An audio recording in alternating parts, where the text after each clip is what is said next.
So hello everyone and welcome to this video. So आज की video में हम बात करने वाले हैं all about compartment and improvement examination for the private candidates of the CBSE board. Means अगर आप एक क्लास 10th के स्टूडेंट हो और आप एक प्राइवेट कैंडिडेट हो और आप यहाँ पर सीबीएसई का जो इम्प्रूवमेंट एग्जाम है या कंपार्टमेंट एग्जाम है इन 2025 वो देने वाले हो, तो कैसे आपको फॉर्म फिल करना है, क्या उसकी इंपॉर्टेंट डेट्स आती है, क्या आपकी फीस रहने वाली है और जो न्यू रूल्स आ जाते हैं फॉर द 2025 सेशन वो किस तरीके से रहते हैं उनकी बात हम डिटेल में इस वीडियो में करने वाले हैं। बिल्कुल लेटेस्ट एंड करेक्ट इन्फॉर्मेशन आपको इस वीडियो में मिलने वाली है और लास्ट में हम बात करेंगे कि कैसे आपको प्रिपेयर करना है ताकि आप यहाँ पर अपना कंपार्टमेंट और इंप्रूवमेंट क्लियर कर पाओ। तो शुरू करते हैं। So hello everyone, my name is Gaurav, I hope you all are doing well. So देखो, सबसे पहले हम शॉर्ट में समझ लेते हैं कंपार्टमेंट और इंप्रूवमेंट का मतलब क्या होता है। देखो, कंपार्टमेंट का मतलब होता है अगर आपकी किसी दो सब्जेक्ट में या किसी एक सब्जेक्ट में इन दी क्लास 10th आपकी बैक आ जाती है तो आपको पूरा साल रिपीट ना करके पूरी क्लास 10th के सारे एग्जाम ना देकर सिर्फ एक दो सब्जेक्ट में आप एग्जाम देते हो और उसको क्लियर कर देते हो, उसी को हम बोलते हैं कंपार्टमेंट एग्जाम। और अगर आप किसी एक दो सब्जेक्ट में आपके मार्क्स कम आ गए और यहाँ पर आप मार्क्स इंप्रूव करना चाहते हो और आप यहाँ पर एग्जाम सेम ईयर में एग्जाम देकर उन मार्क्स को इंप्रूव कर सकते हो सिर्फ दो सब्जेक्ट में या एक सब्जेक्ट में,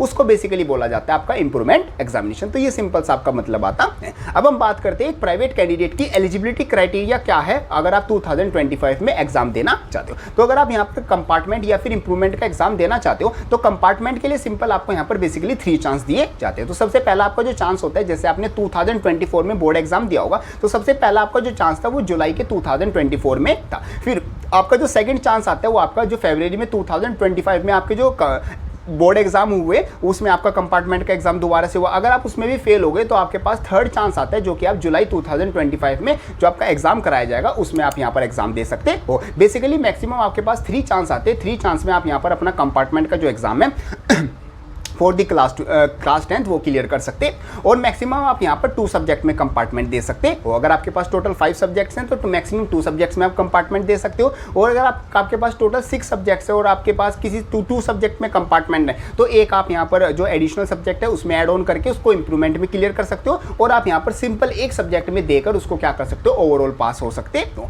ये सिंपल आपका क्या आ जाता है, एलिजिबिलिटी क्राइटेरिया आ जाता है फॉर द प्राइवेट कैंडिडेट। अब हम बात करते हैं कि जो इंपॉर्टेंट डेट्स रहेंगी कि कब से आपको फॉर्म अप्लाई करना है और कब आपका एग्जाम कराया जाएगा इन 2025 सेशन, उसकी हम बात करते हैं। तो जो आपके फॉर्म्स हैं फॉर द प्राइवेट कैंडिडेट वो आपके 30 मई 2025 से स्टार्ट हो जाएंगे और 17 जून 2025 तक आप अपने जो फॉर्म है उनको फिल कर सकते हो। काफी कम टाइम आपके पास रहेगा तो अपना जो फॉर्म है वो टाइम से आप फिल कर लेना। जो आपकी फीस रहने वाली है वो 300 रुपीज पर सब्जेक्ट रहने वाली है और अपना जो फॉर्म है वो आपको खुद से मींस ऑनलाइन अपने आप से फिल करना होगा। कैसे फिल करना है वो भी अभी मैं आपको बताऊंगा। तो आपकी जो एग्जामिनेशन है उसकी डेट मैं आपको बता देता हूँ, वो आपकी 15 जुलाई 2025 रहने वाली। तो पूरा जो डेट का शेड्यूल है वो कुछ इस तरीके से रहता है। तो इन जो डेट्स हैं इनका आपको बहुत अच्छे से ध्यान रखना होगा। अब हम बात करते हैं कि आपको अप्लाई किस तरीके से करना होगा। तो सबसे पहले आप सीबीएसई की जो ऑफिशियल वेबसाइट है उस पर जाओगे और लेटेस्ट @CBSE में जहां पर आपके जो ऑफिशियल नोटिफिकेशंस हैं वो आते हैं उन पर वहां पर चेकआउट करोगे। यहीं पर आपको 30 मई 2025 को जो लिंक है मींस अप्लाई करने का for the compartment and improvement examination for the private candidate, वो आपको यहाँ पर लिंक एक्टिवेट कर दिया जाएगा। आप इसको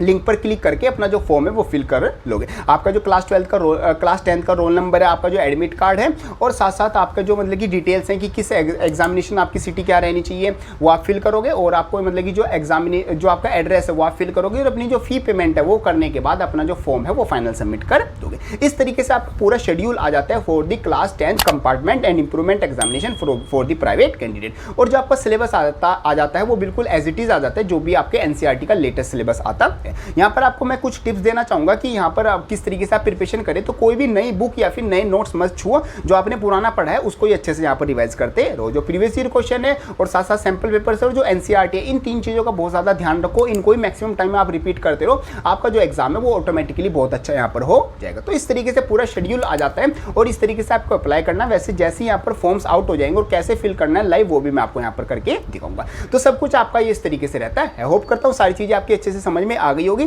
कोई डाउट आता है उसको कमेंट बॉक्स में लिख सकते हो या फिर अपने जो डाउट्स है वो मेरे से 1 to 1 भी क्लियर कर सकते हो। सो मिलते हैं अपनी नेक्स्ट किसी हेल्पफुल वीडियो में, तब तक के लिए थैंक यू।